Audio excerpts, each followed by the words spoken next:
We are currently trapped in a very loud, very stubborn debate about the future of writing. On one side, human exceptionalists, on the other, AI advocates, and the battle lines are spilling out across every corner of the internet. The driving anxiety here is a fear of loss. There is a deep-seated belief that as machines generate more and more synthetic text, society is being robbed of authentic human connection. But this panic completely misplaces our attention. We are obsessing over the origin of the words, rather than doing the much harder work of evaluating the actual quality of the writing.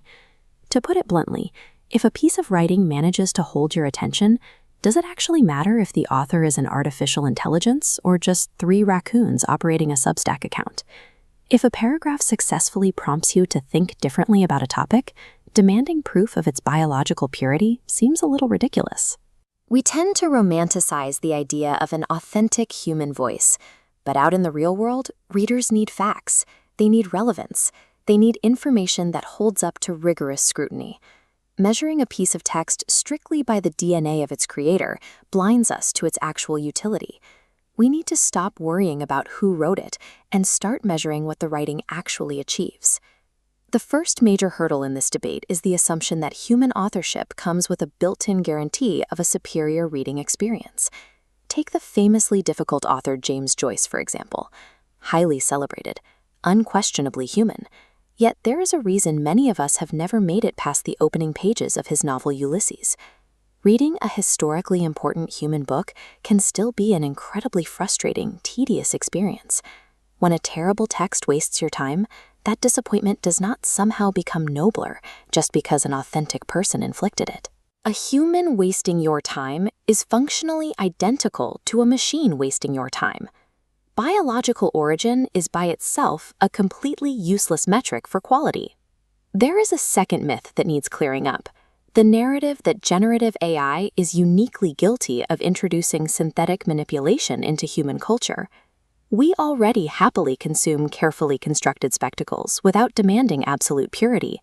We invest real emotion into highly scripted television dramas. We dedicate our weekends to following carefully manufactured sporting events. Long before modern language models arrived, the digital era was already manipulating our attention, with massive content farms, automated bot networks, and manufactured public opinion. This diagram outlines the framework of salience. A path connects text directly to reader reaction, bypassing the author's origin entirely. If a text captures your attention and provokes a real thought, the cognitive reaction you experience is completely genuine. That genuine reaction happens inside your own head. It exists entirely independently of the prompt, the script, or the machine that generated the initial words. The salience framework shows us that the ultimate value of text lives in the end user's experience and the factual integrity of the information. It doesn't live in some metaphysical soul of the writer. So if we discard the search for a mystical human soul in our reading material, does the identity of the author mean absolutely nothing at all? Not quite. There are exceptions where authorship remains critical. We care who wrote a text when establishing responsibility or testimony, or when there is a risk of financial exploitation or deception. These rules prevent tangible harm, not protect artistic purity. The rule going forward is straightforward. Unless you are actively being exploited or deceived, it is time to stop searching for a sacred human residue embedded in every paragraph you read. Which brings us to the philosopher who laid out these very arguments, Bry Willis.